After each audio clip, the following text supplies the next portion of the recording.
Hello, everybody watching me. The topic I have brought for you today is the basics of language formation. Often, many are found asking such a question: how is a language formed?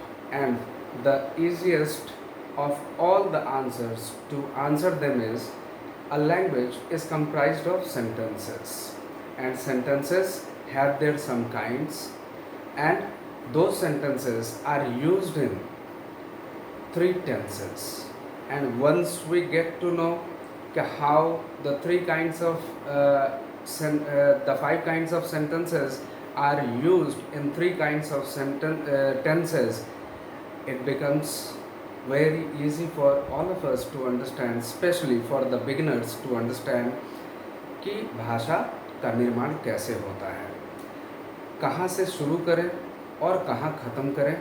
तो आइए इस journey में हम आपको शुरू से लेके चलते हैं कि भाषा का निर्माण इन 5 प्रकार के सेंटेंसेस से होता है।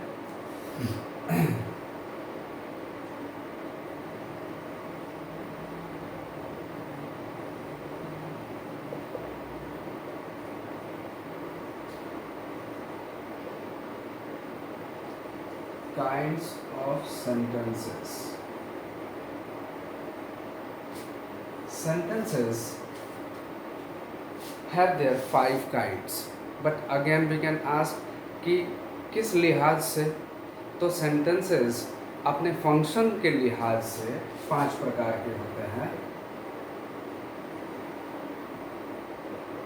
फंक्शन के लिहाज से इनका 5 प्रकार होता है, और स्ट्रक्चर के आधार पे अगर आप देखेंगे तो ये 3 प्रकार के होते हैं, और वो हैं सिंपल, कंपाउंड और कॉम्प्लेक्स सेंटेंस। लेकिन हम इनके स्ट्रक्चर के आधार पे अभी नहीं बात करेंगे, हम इनको देखेंगे इनके फंक्शन के आधार पे। और वो 5 प्रकार के सेंटेंस हैं असर्टिव, जिसका फंक्शन क्या है, स्टेटमेंट देना। This is made specially for giving statement. जैसे मैं आपका चाचा हूँ, मैं आपका शिक्षक हूँ, वह मेरा भाई है, तो मैं बता रहा हूँ। This is called statement. मैं किसी से सवाल नहीं पूछ रहा हूँ। अगर मैं वैसा करूँगा तो वो काइंड ऑफ सेंटेंस इंट्रोगेटिव कहलाएगा, ना कि असर्टिव।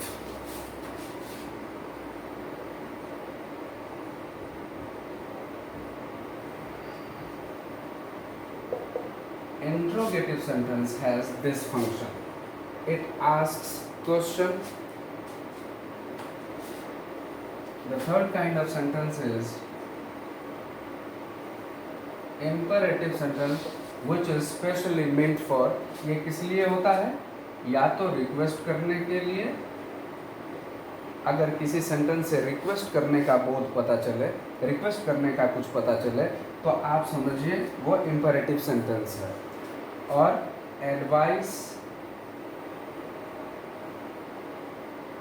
या फिर ऑर्डर का भाव पता चले, मतलब इन तीनों में से कुछ भी ऐसा भाव हो, रिक्वेस्ट का, एडवाइस का या ऑर्डर का, तो आप उसको ग्रामर की लैंग्वेज में इम्परेटिव सेंटेंस कहेंगे।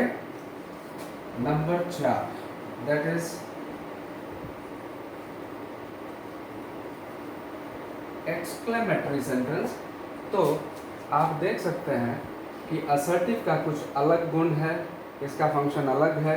Interrogative has some different function, imperative has some different function, and exclamatory has its different function, and that is sudden feelings.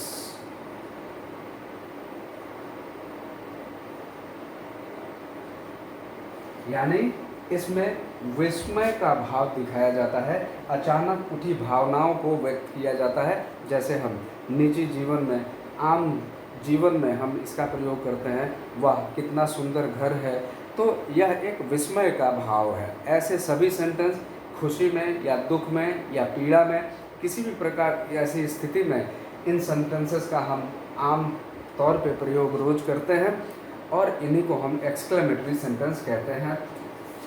और जो आखिरी काइंड है सेंटेंस का, वो है ऑप्टेटिव। और इसका क्या फंक्शन है? इसका फंक्शन है, इसके अंतर्गत सभी सेंटेंस विश से रिलेटेड होते हैं, या तो विश या तो गुड विश या तो बैड विश। गुड विश को आप ब्लेसिंग कहेंगे और बैड विश को आप कर्सेस कहेंगे, यानी अभिशाप देना या आशीर्वाद देना। तो ऐसे सेंटेंस जिसमें कुछ विश होता है, आशीर्वाद या श्राप की भावना होती है, उसको हम ऑप्टेटिव सेंटेंस बोलते हैं ग्रामर की लैंग्वेज में। ये तो हो गया 5 प्रकार का सेंटेंस, किस आधार पे? फंक्शन के आधार पे, कौन क्या करता है उस हिसाब से उसको ग्रामर में नाम दे दिया गया।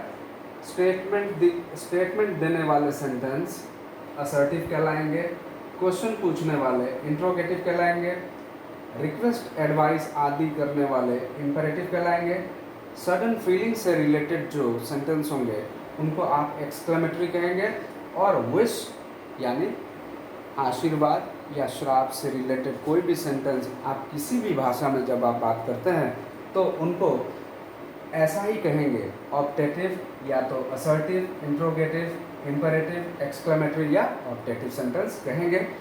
अब बात करते हैं कि असर्टिव सेंटेंस हो या इंट्रोगेटिव सेंटेंस हो, इन दो सेंटेंसेस का फॉर्मेशन 3 टेंसेस में अगर आप सीख जाते हैं तो किसी भी लैंग्वेज का 80% आप सीख जाते हैं, क्योंकि we have 5 kinds of sentences, but इन तीनों का प्रयोग शायद ही कभी, बड़ा ही रेयरली प्रयोग किया जाता है। लेकिन आप देखेंगे असर्टिव और इंट्रोगेटिव से ही हमारा ज़्यादा काम होता है।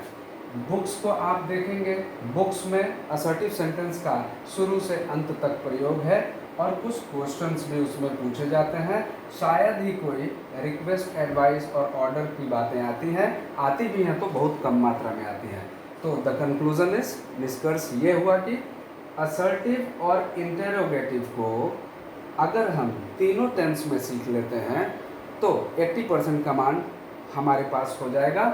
तो चलिए, इसके लिए ज़रूरी है असर्टिव अगर प्रेजेंट में दे सकते हैं तो पास्ट में भी दे सकते हैं और फ्यूचर में भी दे सकते हैं। जैसे ही राइट्स अ लेटर एक असर्टिव सेंटेंस है, और असर्टिव सेंटेंस 2 प्रकार के होते हैं, स्टेटमेंट 2 प्रकार के हो सकते हैं। एक को हम अफर्मेटिव कहेंगे, जो पॉजिटिव स्टेटमेंट है उसको अफर्मेटिव कहेंगे, और जो निगेटिव स्टेटमेंट है उसको आप निगेटिव ही कहिए। तो अगर आप लिख सकते हैं ही राइट्स अ लेटर, तो आपको लिखना होगा निगेटिव में he does not write a letter, right. उसके बाद जब क्वेश्चंस की बात करेंगे तो उसी सेंटेंस को क्वेश्चन बनाना हो तो स्ट्रक्चर सबका अलग अलग होता है। इसमें मैंने सब्जेक्ट पहले लगाया, यानी कि स्ट्रक्चर ऑर्डर ऑफ वर्ड्स पे बहुत आधारित करता है कि आप किस प्रकार का सेंटेंस बना रहे हैं। अगर शुरू में सब्जेक्ट लगाया है यानी असर्टिव ही सेंटेंस बनेगा, और अगर शुरू में एक्सुलरी वर्ब लगाया है या क्वेश्चन वर्ड लगाया है तो वो असर्टिव कभी नहीं बनेगा। वो क्या बनेगा?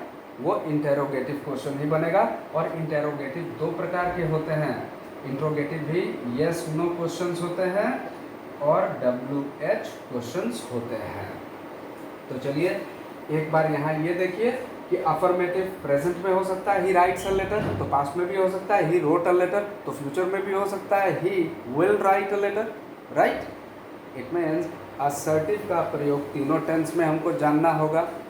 उसके बाद क्वेश्चंस सिर्फ प्रेजेंट में सीखने से काम नहीं चलेगा, क्वेश्चंस को भी प्रेजेंट, पास्ट और फ्यूचर ठीक उसी तरीके से सीखना होगा जैसे आपने असर्टिव को सीखा। Does he write a letter, did he write a letter, will he write a letter. इस तरीके से क्वेश्चंस को भी तीनों टेंस में और स्टेटमेंट को भी तीनों टेंस में आपको सीखना होगा। चलिए इन सभी चीज़ों को हम सीखते हैं क्लासिफिकेशन ऑफ टेंस के माध्यम से।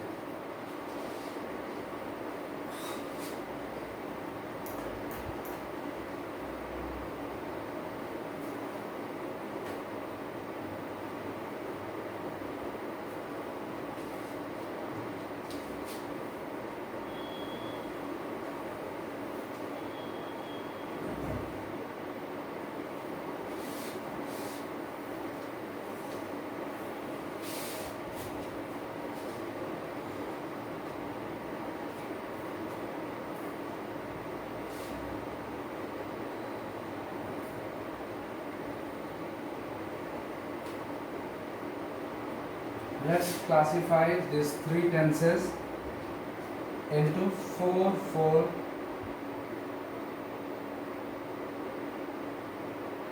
classifications. Let it be present, this must be past, and this is future. We see every tense has four classifications. क्योंकि ऐसा क्यों है? क्योंकि किसी भी बात को एक टेंस में हम चार प्रकार से, मैक्सिमम चार प्रकार से बोल सकते हैं. जैसे अगर आप वह पत्र लिखता है बोल सकते हैं, तो वह पत्र लिख रहा है भी बोल सकते हैं, और वह पत्र लिख चुका है भी बोल सकते हैं, और वह पत्र कुछ देर से लिख रहा है ऐसा भी बोल सकते हैं. किसी भी टेंस में हो वो चार तरीके से एक्सप्रेशन में लिया जा सकता है उस सेंटेंस को. तो पहले को हम कहते हैं सिंपल. पहले को हम कहेंगे सिंपल, जिसको आप इंडेफिनिट भी बोलते हैं. दूसरा है कंटिन्यूअस. तीसरा परफेक्ट, और चौथा परफेक्ट कंटिन्यूअस. तो आप देखेंगे इसका स्ट्रक्चर, प्रेजेंट सिंपल का स्ट्रक्चर S प्लस V1 और V5 का प्रयोग होता है. V5 उसको बोलते हैं जिसमें S लगा हुआ रहता है. जिस वर्ब में S लगा के सिंगुलर बनाया जाए उसको हम V5 बोलते हैं. तो V1 और V5 का प्रयोग सिंपल प्रेजेंट में किया जाता है. इसके स्ट्रक्चर में subject plus is, are, am plus verb's fourth form is used. इसके स्ट्रक्चर में सब्जेक्ट प्लस हैज और have plus V3 plus object. This has subject plus has और have plus been plus V4 plus since or for. And since or for, this is meant to indicate, to denote the period of time or point of time. To indicate period of time, we do not make use of since. For is used to denote period of time, and for the point of time हम क्या लगाते हैं? जब निश्चित समय पता हो तो हम since का प्रयोग करते हैं इसमें, और नहीं तो for का प्रयोग करते हैं प्लस ऑब्जेक्ट. तो let's transform one single sentence into all the four categories, sub classifications of present tense only. चलिए करके देखते हैं. He writes a letter. अगर इसमें आप लिखते हैं he writes a letter, तो आप इसको कंटिन्यूअस में कहेंगे he is writing a letter. He is writing a letter. इसमें आप कहेंगे he has written a letter. और इनका प्रयोजन क्या है? चार, प्रेजेंट ही टेंस में चार वेरिएंट्स को ले आना, यानी चार प्रकार के वाक्यों को, क्योंकि हमें हमेशा अलग अलग वाक्यों की ज़रूरत पड़ती है. तो this was with the means of, ये जो भी मैंने कहा वो असर्टिव सेंटेंस के माध्यम से मैं टेंस में एक्सपेरिमेंट करने जा रहा हूँ. He writes a letter assertive sentence है, उसको मैंने लिखा ही राइट्स अ लेटर. अब he is writing a letter मतलब वो पत्र लिख रहा है और लिख चुका है अगर, तो according to the number of singular और प्लूरल सब्जेक्ट, सिंगुलर रहे सब्जेक्ट अगर तो हैज़, और प्लूरल सब्जेक्ट रहे तो हैव, और वर्ब का थर्ड फॉर्म होना अनिवार्य है. और इससे मीनिंग आ जाएगा कि कौन क्या कर चुका है. तो ही हैज़ रिटन आप लिखेंगे, क्योंकि write, wrote, written third form.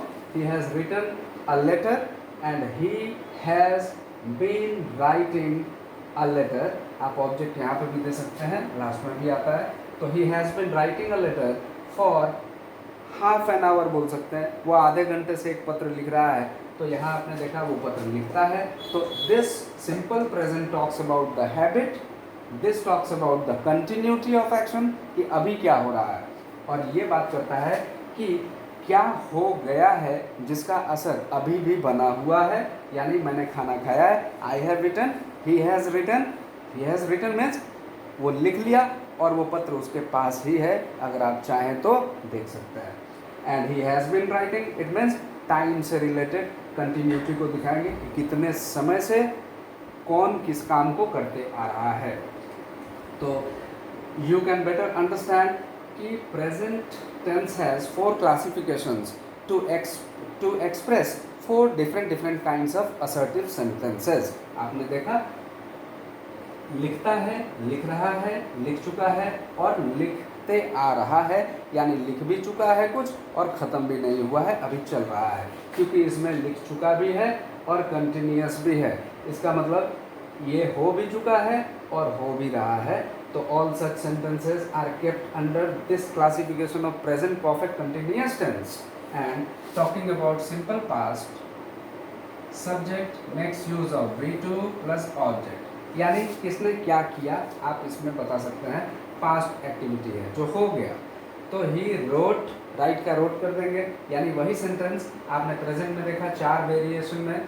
अब पास्ट में आप देखेंगे ही रोट अ लेटर, इसमें आप लिखेंगे इज आर एम को हटा के वाज और वेयर कर देंगे और बाकी सब वही रहेगा। सब्जेक्ट अपनी जगह पे ही रहेगा, V4 भी रहेगा, ऑब्जेक्ट भी रहेगा, खाली एक्सुलरी चेंज हो जाएगा और टेंस चेंज हो गया। प्रेजेंट कंटिन्यूअस कब तक, जब तक is are am plus V4 है। पास्ट कंटिन्यूअस बनाना हो तो वाज वर प्लस V4 कर दीजिए और रहा है से रहा था हो जाएगा। जैसे he was writing a letter, he is writing a letter, he was writing a letter. अब इसमें आप लिखेंगे सब्जेक्ट प्लस हैड का प्रयोग करेंगे। This is the structure of tense, quite beneficial for you to remember every time whenever you talk about the language, so it is must to have it remembered.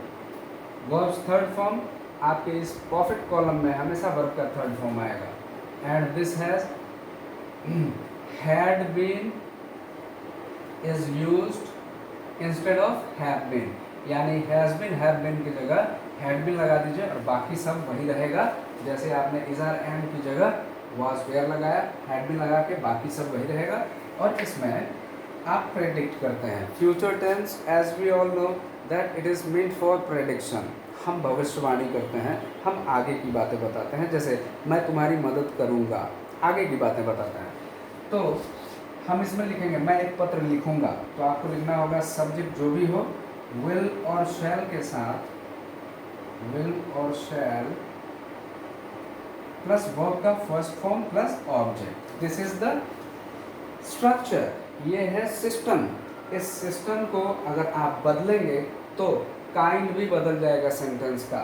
For example, अगर आपने इसको पहले लिख दिया, subject को बाद में लिख दिया, तो ये असर्टिव का ये स्ट्रक्चर है अभी, और विल एक्सुलरी को पीछे करके सब्जेक्ट को आगे करेंगे तो ये क्वेश्चन बन जाएगा, यानी काइंड ऑफ सेंटेंस चेंज हो जाएगा।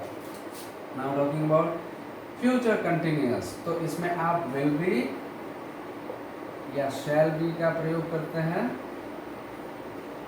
प्लस V4 रहेगा ही। एक्सुलरी का सारा खेल है।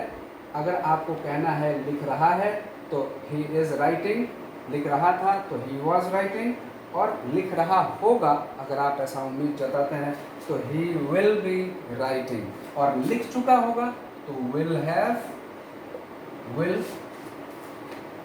या शैल प्लस हैव प्लस V3 का प्रयोग होगा, यानी लिख चुका होगा विल हैव रिटन। और इसमें कौन किस काम को कितने दिनों से करते आ रहा होगा ऐसा कहेंगे आप इसमें। तो विल या शैल एक्सुलरी बदलिए, हैव बीन तो रहेगा ही और V4 तो रहेगा ही। हाँ, एक चीज़ जो बदलेगा वो ये कि सिंस और फॉर का प्रयोग फ्यूचर परफेक्ट कंटिन्यूअस में नहीं किया जाता। यहाँ आप उस सेंटेंस के मुताबिक आफ्टर, बिफोर या फ्रॉम का प्रयोग करते हैं। जब आप सेंटेंस बनाएंगे तो सिंस और फॉर का प्रयोग यहीं तक सीमित रखेंगे। फ्यूचर परफेक्ट कंटिन्यूअस में फ्रॉम, आफ्टर, बिफोर या फिर अकॉर्डिंग टू द सिचुएशन आप उसका प्रयोग करेंगे। तो this classification tells you that how assertive sentence can be written in 4 different ways in present, 4 different ways in past। हम बात कर रहे हैं assertive sentence का जो स्टेटमेंट देता है, क्वेश्चन का अभी बाकी है। 4 different sentences in future tense। अब आपसे बात करेंगे कि अगर ये सिंपल प्रेजेंट के लिए है, असर्टिव के लिए, यानी असर्टिव में एक निगेटिव भी होता है, तो इसमें निगेटिव बनाते समय डू और डज का प्रयोग किया जाता है। Simple present tense has 5 एक्सुलरीज।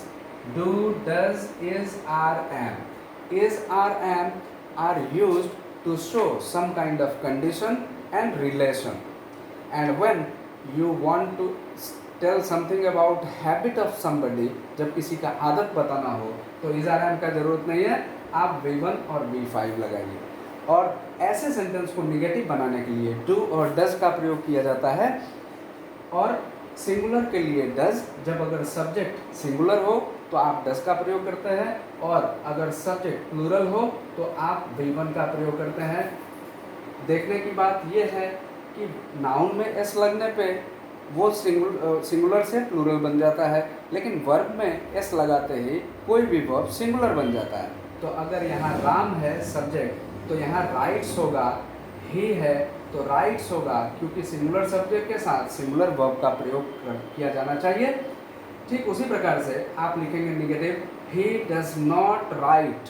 जब डू और does, when ever do and does auxiliaries come in the sentence, we need not make use of V5। assertive में affirmative has the use of V5, he writes, लेकिन negative does not make use of V5। जब आप does और do लगाते हैं तो आप वहाँ क्या लिखेंगे, he does not write, writes नहीं, he does not write। और ये क्यों हुआ, क्योंकि do और does सेंटेंस में है, इसीलिए आप V1 का प्रयोग करेंगे। ठीक उसी तरीके से इस टेंस में V2 अफर्मेटिव के लिए और निगेटिव के लिए क्या होगा, डिड का प्रयोग किया जाता है। इसमें 3 एक्सुलरीज हैं, वाज, वेयर और डिड। तो डिड का प्रयोग निगेटिव बनाने के लिए जब वर्ब हो, और अगर कोई सेंटेंस जिसमें वर्ब ना हो और वो रिलेशन या पोजीशन की बात करें तो आप उसमें वाज और वेयर लगाते हैं, ना कि डिड। जब वर्ब होगा तो आप डिड लगा के निगेटिव बना सकते हैं, जैसे he did not write. Again the same thing, जब डिड आ गया तो V1 का प्रयोग होगा, तो he did not write a letter. Right है। इन दोनों के अलावा बाकी सब में सबकी अपनी अपनी एक्सुलरीज नज़र आ रही हैं निगेटिव बनाने के लिए। Is not, has not, has not, had not been, will not have been, was not, will not be, will not V1। इसका मतलब इन दोनों में do, does और did ये एक्स्ट्रा इनकी एक्सुलरी वर्ब्स हैं जो तभी नज़र आती हैं जब आपको निगेटिव बनाना हो या फिर क्वेश्चन बनाना हो। बाकी सबकी अपनी एक्सुलरी बहुत विजिबल है, जो स्पष्ट रूप से स्ट्रक्चर में ही दिखाई देती है। इन दोनों की एक्सुलरीज स्ट्रक्चर में नहीं दिखाई देता, क्योंकि उनका प्रयोग सिर्फ नेगेटिव और क्वेश्चन बनाने के लिए ही होता है। तो अब कुछ एग्जाम्पल्स के तौर पे आप देखिए।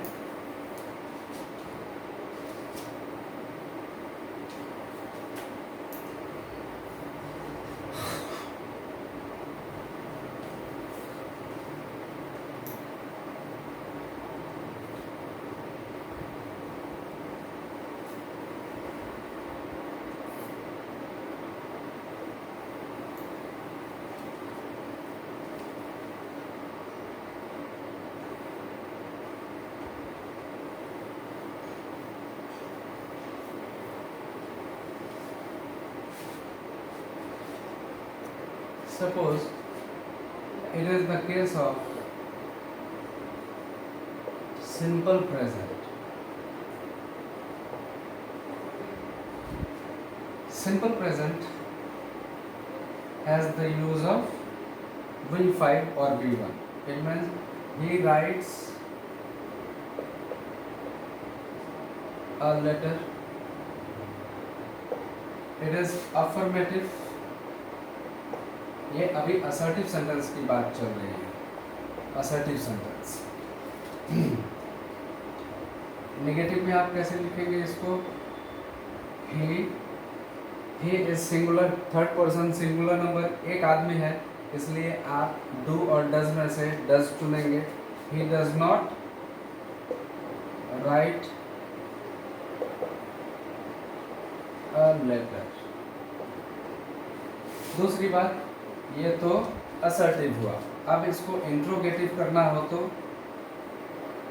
इंट्रोगेटिव यानी क्वेश्चन पूछना हो तो क्वेश्चंस दो प्रकार के होते हैं. एक यस नो क्वेश्चन और दूसरा WH question. Yes no question का तरीका अलग है, WH का अलग है. For example, when you place the auxiliary in the beginning, तो it is the clear mark of asking yes no question. जिस सवाल का जवाब हाँ या ना मात्र से ही दिया जा सकता है उसको yes no question बोलते हैं, और उसमें auxiliary को पहले रखिए. लेकिन WH क्वेश्चन वाले में क्वेश्चन वर्ड को पहले आपको रखना होगा और उसके बाद auxiliary रखना होगा. यानी क्वेश्चन वर्ड के बाद auxiliary, और yes no क्वेश्चन में auxiliary पहले आएगा. यानी इसको कैसे बनाएंगे? डज, इस सेंटेंस को हम बनाएंगे डज और सब्जेक्ट है ही.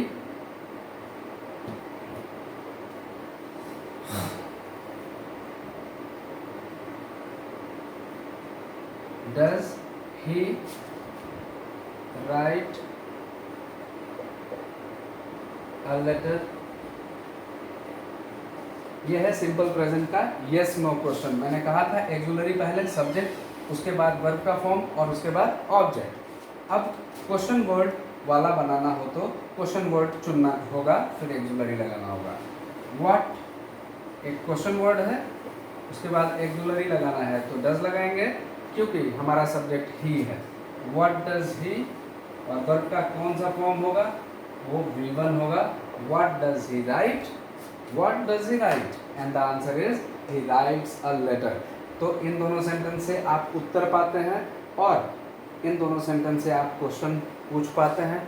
तो if this is true about simple present tense, the same can be true about simple past tense. If you make use of wrote over here, अगर यहाँ आप रोट का प्रयोग करेंगे तो यहाँ निगेटिव बनाते समय डिड नॉट का प्रयोग करेंगे, और यहाँ पे डिड का प्रयोग करेंगे क्वेश्चन बन जाएगा, और यहाँ पे डिड का प्रयोग करेंगे क्वेश्चन बन जाएगा. आपका affirmative, negative, interrogative yes no, interrogative WH question, ये चारों तैयार है. एंड ये सिंपल प्रेजेंट और सिंपल पास्ट के लिए, क्योंकि इनके डू, डज और डिड एक्सुलरीज ऊपर से लगाए जाते हैं और बाकी सबके तो उसके अंदर ही है. फॉर एग्जाम्पल अगर ले लेंगे ही इज़ राइटिंग, अगर लिखना है आपको तो आप ही इज़ नॉट राइटिंग लिखेंगे, और क्वेश्चन बनाना हो तो इज़ को पहले लगा लेंगे, इज़ ही राइटिंग कर लेंगे, और WH बनाना हो क्वेश्चन तो व्हाट इज़ ही राइटिंग कर लेंगे. और बाकी सारे क्लासिफिकेशंस में एक्सुलरी वर्ब्स तो है ही, बाकी सब में किसी में दिक्कत ज़्यादा होती नहीं है. इसलिए आपका ये समझना बहुत ज़रूरी था. And this way you get